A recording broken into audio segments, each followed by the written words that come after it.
I know in my heart that's true. And yet I'm part of a social system in which that is not being acknowledged that that's true. Now that's an interesting problem for me. And the interesting question is how much you and I live with the dissonance between what our inner hearts know to be true and the external social institutions that we're affiliated with.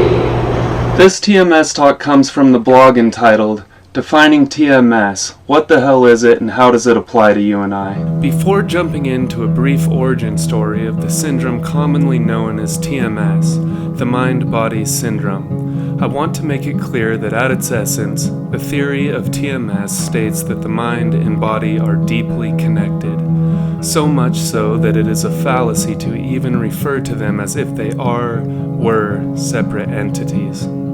What happens in the mind directly influences the body, plain and simple. This is far from a new insight. Other cultures throughout history have been well aware of this, and the fact that our current medical system pays no tribute to this, or at most gives it a small nod, is completely absurd. Now, when referring to TMS, we are looking at an extreme example of this connection, one in which the affected individual experiences drastic as well as chronic physical symptoms. In the 1970s, professor of rehabilitation medicine at the New York University School of Medicine and attending physician at the Howard A. Rusk Institute of Rehabilitation Medicine, Dr. John E. Sarno, discovered the true cause of his chronic pain patients' symptoms. Through experience and honest observation, he found that their symptoms were almost never caused by anything physical, meaning that the pain was not a result of structural or pathological abnormalities.